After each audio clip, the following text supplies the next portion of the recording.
Gracias por apoyarnos con esto, los esperamos. Saludos a todos, ya estamos siguiendo con nuestro estudio del libro de Primero de Juan. Hace unas semanas hablamos de una amenaza real que enfrentan los cristianos todos los días en su caminar con el Señor y hablamos específicamente de la culpa y hoy sabemos, que siempre van a haber amenazas a nuestro crecimiento espiritual, a nuestra santificación, lo que hemos estado hablando. Y hoy vamos a hablar de otra amenaza real. El apóstol Juan, él hizo referencia a falsos maestros que querían desviar a los cristianos y él los llamó anticristos. Vemos unos versículos de esta primera carta del libro de Juan. Dice, si alguien afirma ser profeta y no reconoce la verdad acerca de Jesús, mira lo que dice, aquella persona no es de Dios. Tal persona tiene el espíritu del anticristo. De ahí en su segunda carta sigue con la misma idea. Él dice, muchos engañadores han salido por el mundo. Ellos niegan que Jesucristo vino en un cuerpo humano. Tales personas son engañadores y, ¿qué dice ahí? Anticristos. En aquel día, hace 2000 años, habían personas dentro de la iglesia que decían que eran cristianos, pero no eran, y ellos mismos lo sabían. Y su intención era de alejar a las personas dentro de la iglesia, alejarlas de la iglesia. Podemos decir que ellos eran como lobos vestidos de ovejas. La palabra habla de eso. Y algunos de ellos decían cosas como que Jesús nunca existió. Esa era una de las cosas comunes que decían. Otros decían que Jesús existió, pero no era un hombre. Nunca era un ser humano real, solo era un ángel, un ser sobrenatural nada más. Y algunos decían cosas como que creer en Jesús, en el evangelio para ir al cielo no era suficiente, que uno tenía que llegar a otro nivel de espiritualidad, otro nivel de conocimiento para realmente entrar en las cosas de Dios, o uno tenía que hacer ciertas cosas más para recibir la salvación de Dios. Y otras cosas que decían que habían muchas otras maneras de llegar al cielo. Si escuchamos en esas cosas que ellos estaban enseñando hace tantos años, realmente lo mismo sucede todavía hoy en día. Vemos que los falsos maestros a lo largo de la historia son hombres y mujeres que se han apartado de la iglesia cristiana. Mira lo que dice 1 de Juan 2:19. Esas personas salieron de nuestras iglesias, pero en realidad,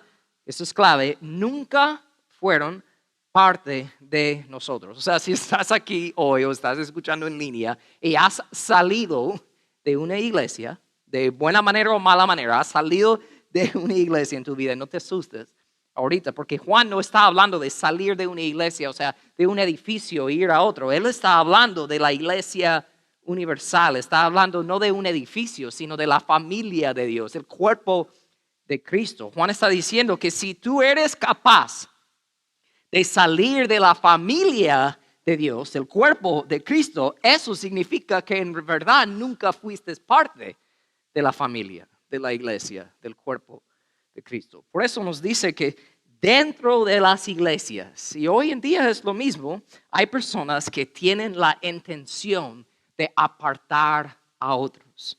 Ellos quieren llevar a gente de las iglesias hoy en día. Y vemos que algunas personas se apartan de la iglesia teológicamente. Específicamente hablamos de eso por un momento. Teología, esa palabra significa el estudio de Dios o estudiar a Dios. Pero algo clave que hay que entender con el estudio de Dios es que Dios no cambia. Entonces, cuando nosotros estudiamos a Dios, estamos estudiando a un Dios que jamás cambia. Entonces, realmente, el estudio de Dios puede tomar otras maneras y podemos ver diferentes cosas, podemos aprender nuevas cosas de Dios, pero no quiere decir que Dios está cambiando. Llegar a conocer a Dios en la vida no es fácil, pero es posible. Y eso es el estudio de Dios. Pero hay otras personas en aquel día y hoy en día que ellos están como ofreciendo otro punto de vista del estudio de Dios. Si alguien te dice, no, ven conmigo, yo estudio de Dios, yo sé cosas de Dios que son diferentes de los demás, hay que tener mucho cuidado porque no puedes cambiar a un Dios que no cambia. Pero eso pasaba en aquellos días y todavía pasa hoy en día. Y muchas veces ellos quieren ofrecer una teología que es más agradable, más fácil aceptar y muchas personas son engañados por eso. Hay personas que enseñan cosas que en la superficie hasta parecen ser buenas cosas, ¿no? Pero realmente van en contra del evangelio. Y hay personas que no son cristianos, pero están en la iglesia y ellos quieren hacerte caer en la trampa de seguirles a ellos. Mira lo que dice 2 de Juan, capítulo 1, versículo 9. Todo el que se desvía de esta enseñanza del evangelio no tiene ninguna relación con Dios, pero el que permanece en la enseñanza de Cristo tiene una relación tanto con el Padre como con el Hijo. Entonces, algunas personas se apartan de la iglesia teológicamente, pero no solo eso. Algunas personas se apartan de la iglesia moralmente. O sea, hoy en día es fácil encontrar a personas, líderes, hasta personas que se autoproclaman pastores, ¿verdad?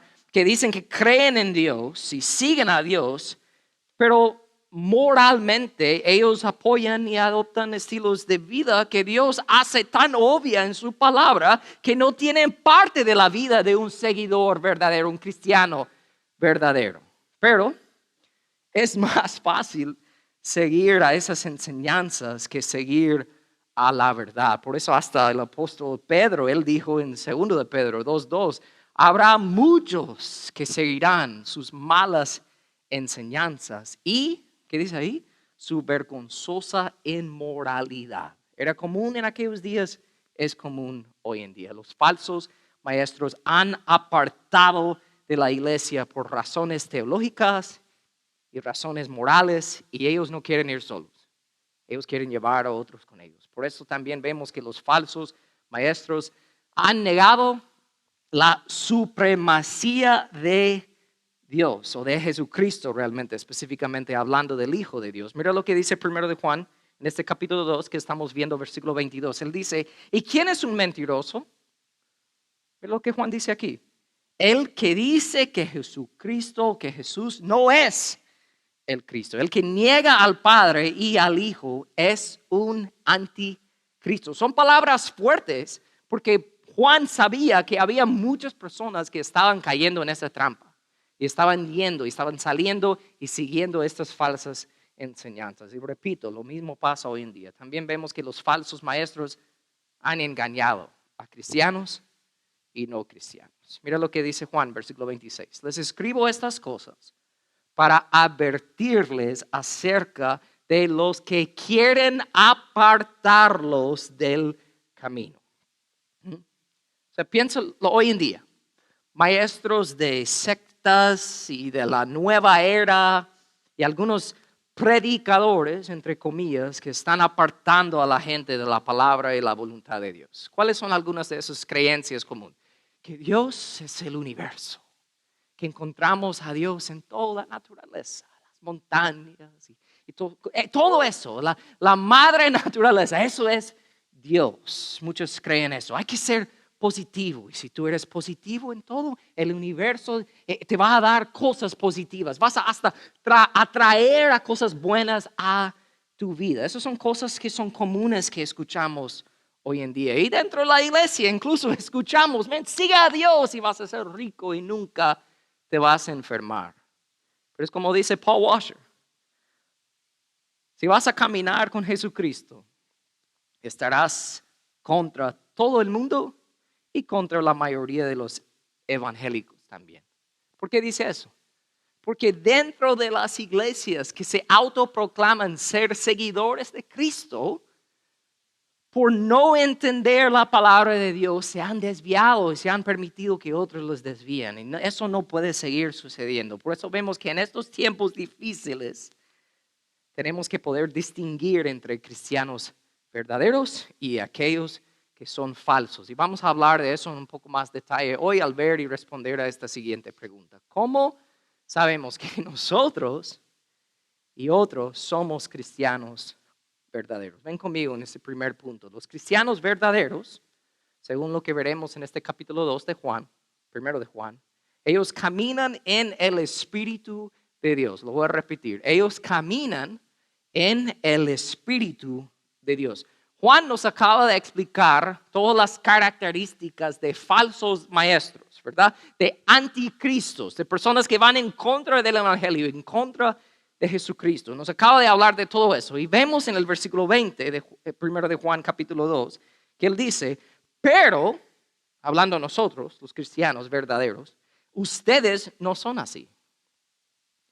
Porque el Santo, hablando de Dios Padre, les ha dado su Espíritu. Esa es la evidencia clave de por qué podemos saber si alguien es verdadero o no. Porque les ha dado su Espíritu y todos ustedes conocen la verdad. Tener al Espíritu te hace capaz de conocer la verdad. Vamos a hablar de eso en más detalle. Pero mira lo que dice más adelante, versículo 27. Ustedes han recibido el Espíritu Santo y Él vive dentro de cada uno de ustedes. Entonces podemos decir, si uno no conoce al Espíritu Santo, ¿okay?, que no tenga el Espíritu Santo viviendo dentro de él o de ella, podemos decir que no es un cristiano verdadero, porque los cristianos verdaderos son habitados por el Espíritu. Esta idea no es solo una idea de Juan, el apóstol Juan, está regado en todo el Nuevo Testamento. Mira lo que dice el apóstol Pablo en Efesios 1:13. Cuando creyeron en Cristo, Dios los identificó como suyos al darles el Espíritu Santo. ¿Cómo? Cuando recibieron el Espíritu Santo, lo que está hablando aquí Pablo, cuando creyeron. Pero hoy en día la palabra creer, muchos lo usan para decir o comunicar algo que yo pienso que es cierto o no. O sea, yo creo que va a llover. Yo creo que mañana eso va a pasar. Yo creo. No es malo, o sea, decirlo, pero la idea realmente más habla de algo que yo pienso que va a suceder, o pienso que existe, o pienso que es real. Pero en verdad, cuando vemos esa palabra creer en el hebreo, el lenguaje del Antiguo Testamento, cuando encontramos esa palabra y cuando lo vemos aquí usado por el apóstol Pablo, la palabra creer significa depender totalmente de algo o de alguien. Depender totalmente de algo o de alguien. Entonces, les voy a dar un ejemplo. Si yo digo que yo creo en esta silla, yo creo en esta silla, o sea, es algo en que yo creo, ¿verdad? Yo creo que va a servir su función para mi vida, me va a ayudar a cumplir lo que debe cumplir en mi vida. Si yo hablo de eso y digo que lo pienso y yo pienso que es cierto, yo creo, ¿cuál es la única manera para ustedes saber de lo que yo digo es cierto? Que de verdad lo creo. La única manera es de no solo decirlo o decir que pienso que es cierto. La única manera de demostrar que yo creo en esta silla, en la palabra real, lo que significa la definición de depender totalmente de esta silla, la única manera de demostrar eso es por hacer ¿qué? Tengo que sentarme. Entonces, cada vez que uno se siente en una silla, sin decirlo, está dependiendo completamente de esta silla. Y lo demuestro con acción. Es obvio. Yo estoy ayudando a cumplir esta función de esta silla, lo cual que fue creado al depender completamente de esta silla. Es lo mismo en nuestra relación con Dios. Si yo digo que creo en Dios, pero no es obvio en mi vida, entonces realmente solo estoy diciendo que creo, que pienso que Dios existe. Pero lo que Pablo está diciendo aquí es que cuando tú dependas completamente de Dios, cuando decides de entregar tu vida completamente a Él, ahí en ese instante Pablo dice, tú eres habitado por el Espíritu de Dios. Por eso los cristianos verdaderos son habitados por el Espíritu de Dios. Pero no solo eso, ¿ok? Es más que eso. Vemos más adelante que los cristianos verdaderos son guiados por el Espíritu también. O sea, yo conozco a muchos cristianos, todos los cristianos que son habitados por el Espíritu, pero no muchos son guiados por el Espíritu todo el tiempo. Yo hablo de mi vida a veces también, o sea, nos pasa a todos, que somos débiles, no somos perfectos. Hay momentos en que caemos y nos tenemos que levantar, y cuando no es tan obvio que estamos siendo guiados por el Espíritu de Dios, nos pasa todo. Pero lo bonito de Dios es que nosotros no somos robots. sea, tenemos nuestra propia voluntad. Ser guiado por Dios, ser guiado por el Espíritu de Dios no es algo que Dios va a hacer a la fuerza en tu vida. Es bello. Dios no te va a jalar por la mano y decir, tienes que seguirme, vamos. Nunca va a suceder así. Mira lo que Pablo dice en Gálatas 5:16. Por eso les digo, dejen que el Espíritu les guíe en la vida. O sea, otra manera de decirlo, permítele, darle permiso al Espíritu Santo guiarte en la vida. Entonces, si haces eso, dice, no se dejarán llevar por los impulsos de la naturaleza pecaminosa. Eso es algo clave que nosotros tenemos que entender de ser guiados por el Espíritu de Dios. De ahí, cuando Pablo dice eso en el versículo 16, él sigue hablando y él habla de algo muy clave. Aquí me quiero enfocar por un tiempo en el día de hoy, porque él habla de frutos de alguien que no es guiado por el Espíritu de Dios. De alguien que es guiado por el opuesto, como hablamos la semana pasada, tenemos nuestra carne y tenemos el Espíritu. Alguien que es guiado por la carne demuestra frutos de eso. O sea, lo muestra evidencia de eso en su vida. Y podemos pensar un montón de diferentes pecados obvios que uno que es guiado por su propia naturaleza pecaminosa va a demostrar. Pero piensen esto, porque Pablo sigue diciendo en versículo 22 algo muy clave. Quiero explicarlo en más detalle hoy, con la esperanza que les ayuda a ser más fieles seguidores de Jesucristo. Piensen esto. Él dice, en cambio del fruto del mundo, de la carne, la clase de fruto que el Espíritu Santo produce en nuestras vidas es amor, alegría, paz, paciencia, gentileza, bondad, fidelidad, humildad y control propio, dominio propio.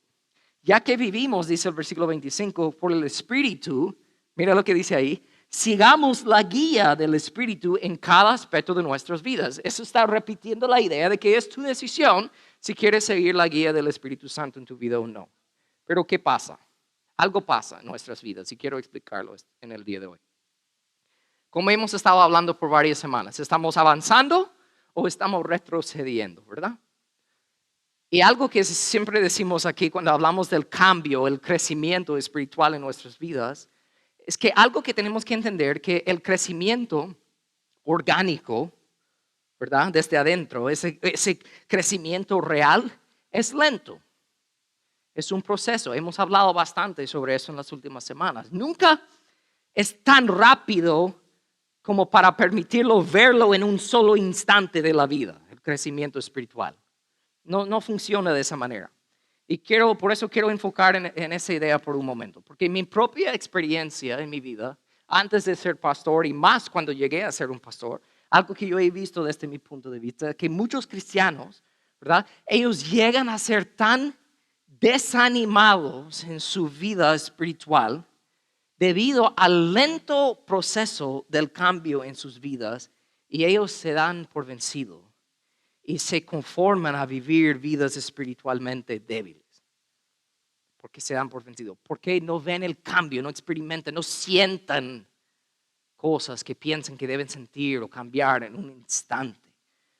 Pero es precisamente por esta razón que Jesús, Pablo, Pedro, Juan, ellos cuando hablan del crecimiento espiritual, ellos, los cuatro, ellos intencionalmente usan la ilustración de fruto. O sea, hablando del fruto, hablando de la naturaleza, del fruto real, un fruto de un árbol, lo que sea. Ellos, los cuatro, hablan de eso por una razón muy específica y quiero hablarlo por un momento. Voy a repetir lo que dije hace un momento. Ellos hablan de ese fruto, ¿por qué? Porque el crecimiento espiritual es igual que el crecimiento de un fruto, de una semilla. Y ese fruto es orgánico y real, pero toma tiempo y es muy lento. Nunca es tan rápido como lo puedes ver en un solo instante. Tú no puedes sembrar una semilla y de ahí ver en unos segundos que va a crecer y ser una flor o lo que sea. Y así es con el crecimiento espiritual. Y les estoy hablando eso para que no dejan de caer en esa trampa de darte por vencido cuando tú no ves los cambios que debes ver. Y cuando no ves los cambios que piensas que debes ver, muchos cristianos se apartan de la iglesia, se apartan y deciden de vivir vidas espiritualmente débiles porque no ven los cambios en el tiempo que ellos piensan que se debe ver. Por eso quiero hablar de eso un poco más detalle.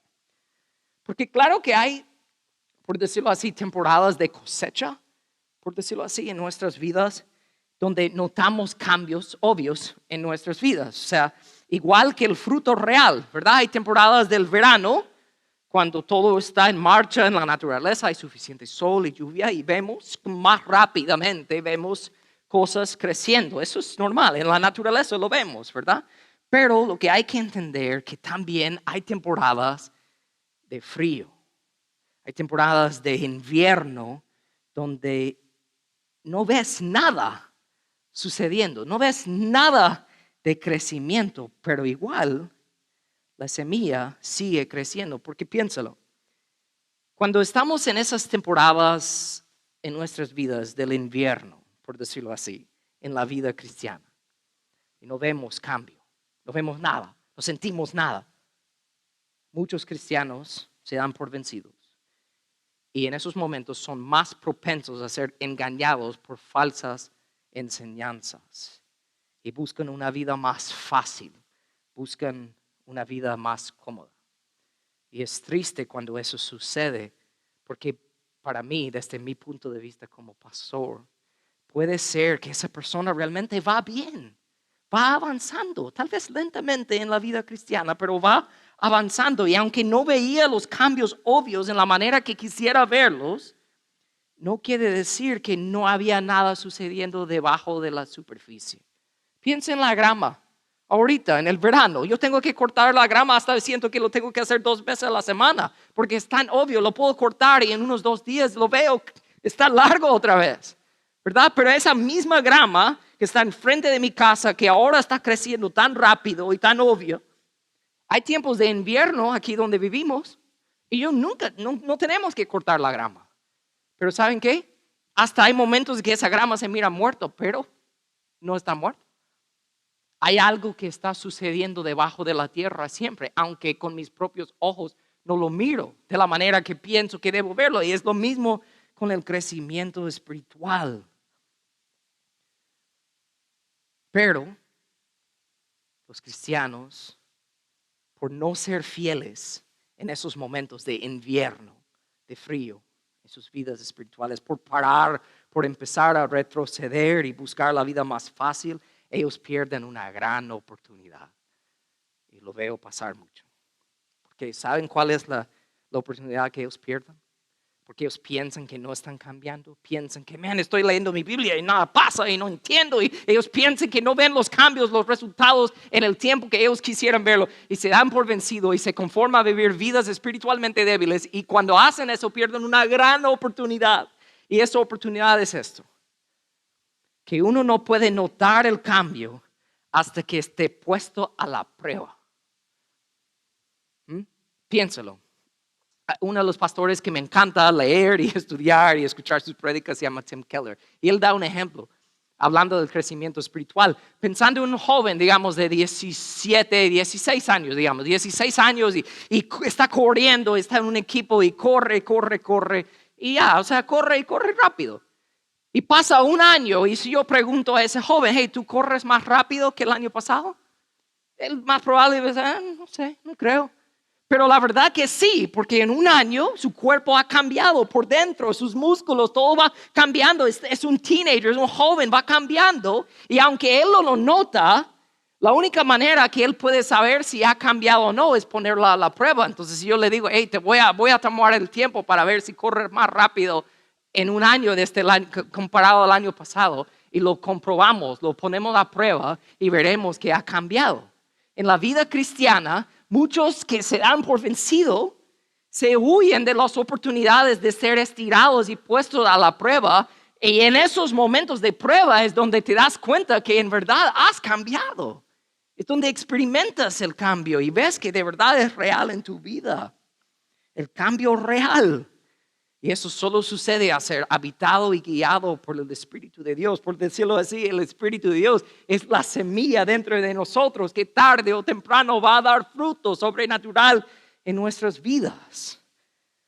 Pero por tener una perspectiva humana perdemos esa gran oportunidad. Porque piensa en esto, hay un nuez que se llama una bellota, un acorn se dice en inglés. Y ellos hacen crecer a esos árboles grandes, ¿ok? creo que se llaman robles, si no estoy mal, y esos árboles crecen rápido. Pero piensa en ese nuez por un momento, ese nuez chiquito que está ahí. Pasa todo el tiempo. Digamos que tienes ese nuez chiquito y se cae, está en el suelo y está en un lugar donde hay grama y todo. Y llega un momento en que empiezan a construir una calle y ponen concreto y ponen todo encima de ese pequeña bellota, ¿verdad? Lo aplastan, ya no sirve, o sea, está destruido esa semilla. Pero lo vemos suceder todo el tiempo, que esta pequeña semilla, después de 10, 20, 30, 40, 50, 100, 200, muchos años, tarde o temprano, esto va a suceder. Mira esta foto aquí, de esta bellota que ha crecido de tal manera que hasta rompe el concreto de miles y miles de libras de concreto encima de una pequeña semilla. ¿Por qué? Porque aunque no se mire en el momento, debajo de la tierra algo está sucediendo. Y si una semilla natural tiene ese tipo de poder de crecer de tal manera en el momento adecuado, nosotros tenemos la semilla del poder sobrenatural del Espíritu Santo en nosotros. Entonces deja de poner un tiempo límite en el poder de Dios en tu vida. Sigue adelante, sigue siendo fiel en tu tiempo en la oración y tu tiempo con Él leyendo la palabra. Sigue siendo fiel y tarde o temprano vas a ver esos cambios. No te das por vencido, porque estás habitado por el Espíritu Santo y guiado por el Espíritu Santo. Por eso te pregunto, ¿qué está haciendo el Espíritu Santo en y a través de tu vida? Porque los cristianos verdaderos también viven comprometidos a la verdad de Dios. Mira lo que dice el versículo 21. Así que les escribo no porque no conozcan la verdad, sino porque conocen la diferencia entre la verdad y la mentira. Eso es clave, yo podría hablar por días sobre eso. Eso es lo que pasa en la vida de muchos que están siendo engañados por falsos maestros porque no saben la diferencia entre la verdad y la mentira. Pero la única manera de no ser engañado en estos días, cuando hay tantas falsas enseñanzas que nos rodean y opiniones populares, la única manera de no ser engañado es por conocer a Dios y saber lo que Él dice sobre las cosas. O sea, hablamos de lo básico por un momento. O sea, uno no puede decir que es un seguidor, un cristiano verdadero, si piensa al contrario de algunas cosas que quiero mencionar en un momento. Rapidito, solo quiero mencionarlo, porque si uno dice, yo no creo eso, entonces te voy a decir, por amor te digo, no eres cristiano. No puedes ser un cristiano verdadero si no crees estas cosas que quiero mencionar rapidito sobre los cristianos verdaderos. Los cristianos verdaderos saben que Jesús es el único camino. El único camino. Tal vez me han escuchado dar este ejemplo, pero es siempre aplica. Había un pastor que estaba en un aeropuerto y él estaba ahí esperando su vuelo. Y no por chute ni nada, pero empezó a escuchar a unos hombres que estaban platicando sobre Dios. Y era un budista, un musulmán y un hombre católico. Y estaban hablando de las diferentes cosas que ellos creían. Y estaban discutiendo, porque obviamente entre esas tres religiones hay bastantes diferencias. Y de ahí ese hombre pastor evangélico, él estaba como medio escuchando ahí. Ellos dijeron, hey, tú estás escuchando, ¿qué piensas sobre eso? Él dijo, yo soy cristiano, o sea, soy evangélico. Entonces ellos dijeron, entonces, o sea, pero crees en Dios igual que nosotros. Y él dijo, sí, pero no, porque digamos, él dijo de esa manera, ustedes son de diferentes religiones, entonces él dijo, dígame si estoy mal, es como que Dios está arriba de una montaña en el cima y hay tantos caminos para llegar al cima y ese hombre budista, usted toma su propio camino y usted que es musulmán toma su camino, usted que es católico toma su camino y otras religiones en el mundo tienen sus diferentes caminos, pero todos están tratando de subir la montaña para llegar a Dios. ¿Está bien decirlo así? Y ellos estaban like, sí, está bien, así es, pero vamos a llegar a Dios, así es. Él dijo, si eso es lo que ustedes creen, te puedo decir que yo no creo eso. Porque para mí Dios no está en el cima de la montaña. Dios ha bajado de la montaña en la forma de un hijo, Jesucristo. Y Él hizo el camino para llegar a Dios. Yo no creo que tengo que subir, sino que Dios bajó. Y por eso sabemos que los cristianos verdaderos saben lo que dice la palabra. Jesús mismo dijo en Juan 14:6, yo soy el camino, la verdad y la vida, y nadie puede ir al Padre si no es por medio de mí. En Hechos 4 dice, en ninguna otra hay salvación, Dios no ha dado ningún otro nombre bajo el cielo mediante el cual podemos ser salvos. Si alguien te dice algo al contrario y tú lo crees, te puedo decir que no eres cristiano. Jesús es el único camino. Esta verdad duele a las personas que no lo creen, pero es la verdad y por amor lo proclamamos, porque así es. Y de ahí vemos que los cristianos verdaderos saben que la Biblia es la única guía y autoridad. Voy a decir una vez más, la única guía y autoridad. La palabra dice en 2 Timoteo, toda la escritura, no dice algunas partes de la escritura, no dice el Nuevo Testamento nomás, no, toda la escritura es inspirada por Dios y es útil para enseñarnos lo que es verdad y para hacernos ver lo que está mal en nuestra vida. También 2 de Pedro dice sobre la palabra, sobre todo, tiene que entender que ninguna profecía de la Escritura jamás surgió de la comprensión personal de los profetas, ni por iniciativa humana. Al contrario, fue el Espíritu Santo quien impulsó a los profetas y ellos hablaron de parte de Dios. Solo voy a decir esto. Cuando personas no pueden entender partes de la palabra de Dios, empiezan a dudar y cuestionarla. Ellos dicen, no, si no lo puedo aceptar, no es la verdad.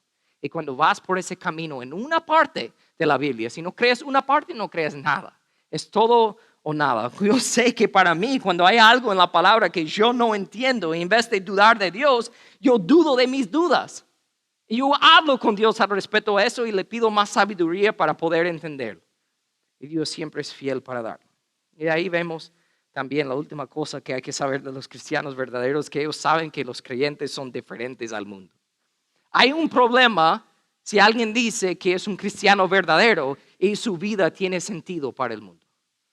Eso nos dice que hay un problema. O sea, uno de los elogios más grandes que tú y yo podemos recibir de las personas con quien andamos afuera de la iglesia, en el trabajo, donde sea, es cuando ellos nos dicen, man, tú eres tan diferente.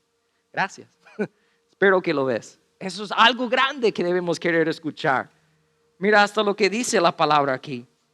Romanos dice, no imiten las conductas ni las costumbres de este mundo, más bien deje que Dios los transforme en personas nuevas al cambiarles la manera de pensar. En Santiago 1:27 dice, la religión pura y verdadera a los ojos de Dios Padre consiste en ocuparse de los huérfanos y de las viudas en sus aflicciones, y de ahí dice, la clave de todo eso, y no dejar que el mundo te corrompa. Esa es la diferencia entre el mundo y la iglesia, entre la Cruz Roja y la iglesia, porque la Cruz Roja, una buena organización que se ha ocupado de ayudar a los huérfanos y las viudas, buenísimo, ¿verdad? Pero ellos no los llevan la verdad de la vida. Alguien puede ser no cristiano y estar en la Cruz Roja y ahí no cumple con la última parte de ese versículo de Santiago 1:27 cuando dice, y no dejar que el mundo te corrompa. La única persona que puede cumplir eso es alguien que tenga el Espíritu Santo habitando y guiando sus vidas. Y como hemos visto hoy, los cristianos verdaderos son los únicos que tienen el Espíritu Santo habitando en ellos y guiándolos.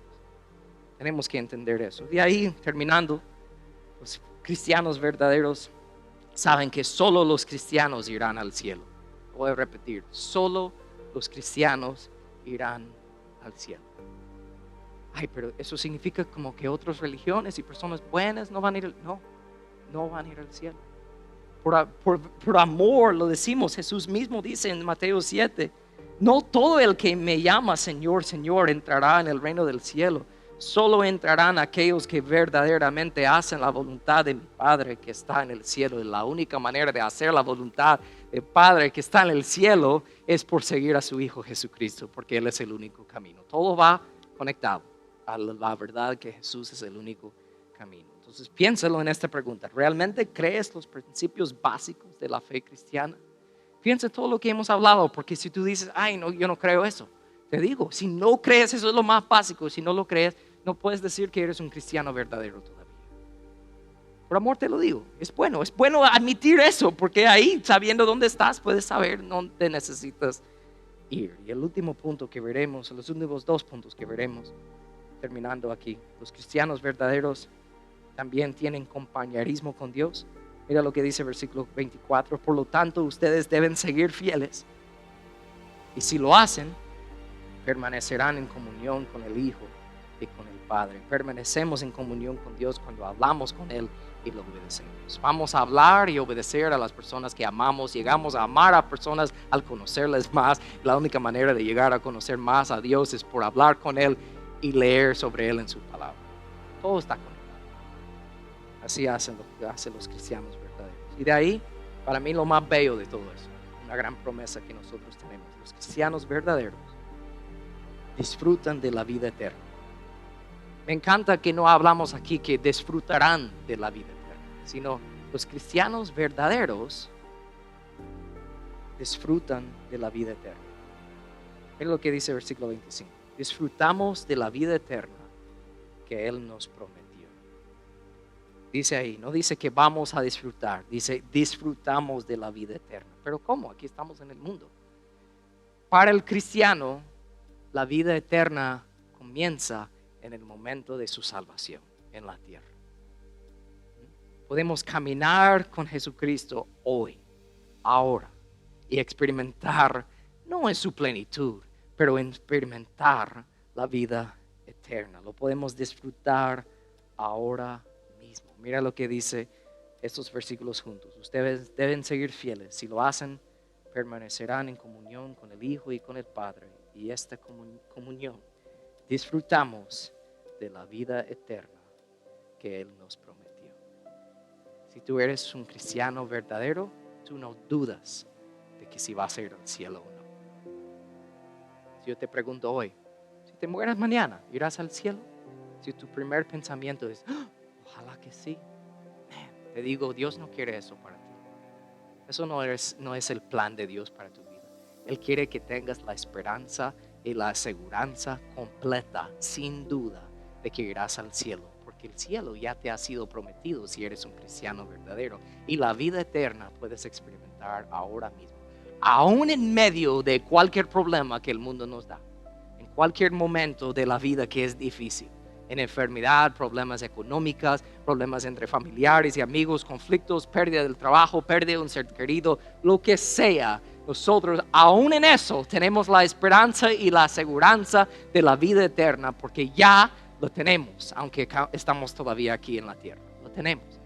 Nuestra vida eterna ya ha comenzado. No hay fin para nosotros. En verdad, llegamos a vivir más vivos de que estamos ahorita cuando llegamos al cielo. Por eso Pablo dijo que la muerte es ganancia. Aunque suena como una locura para el mundo, la muerte es ganancia porque empezamos realmente, completamente en su plenitud, nuestras vidas glorificadas con el Señor. Entonces, ¿qué es el tiempo que nos espera aquí en la tierra? Con momentos difíciles y todo, es el proceso de crecimiento. Es el proceso, como hablamos, de ver esa semilla del Espíritu Santo dentro de nosotros dar fruto, vernos cambiar. Eso es lo que nos espera. Es la vida más realmente divertida que hay, porque es la única vida con propósito que hay. Entonces te digo, si estás escuchando en línea o estás escuchando aquí hoy en día, te digo, si no tienes esa aseguranza y no estás seguro, puedes cambiar todo eso en un instante al hacer lo que hicimos cuando hablamos de creer en Dios, de depender de Él completamente. Deja de solo pensar que Dios existe y entrégale tu vida. Y eso cambiará todo. Permíteme orar por ustedes. En el nombre de Jesús, te doy gracias, Señor, porque podemos hablar de tu palabra abiertamente y libremente. Yo te pido, Señor, que a través de lo que estamos hablando, estos temas difíciles, pero duras y necesarias de hablar del cristianismo verdadero, lo cual es tan importante para estos días porque hay tantas diferentes enseñanzas y maestros falsos en el mundo que parecen ser buenos, pero nosotros tenemos que saber cómo poder distinguir entre la verdad y la mentira. Y la única manera de saber hacerlo es por conocerte más. Entonces yo te pido, Señor, lo que siempre te pido, que terminando este momento de abrir tu palabra, que de verdad nos llenas con ganas, Señor, de milagrosamente poner en práctica lo que hemos estudiado en el día de hoy. No solo estar con emoción, sino que de verdad ponerlo en práctica, aun cuando no lo sentimos, aun cuando no vemos los resultados que pensamos que debemos ver, podemos confiar que el fruto todavía está creciendo. Un día, tarde o temprano, lo vamos a poder cosechar. Gracias, Señor, en el nombre de Jesús te doy. Todos decimos amén y Amén. Como siempre, gracias.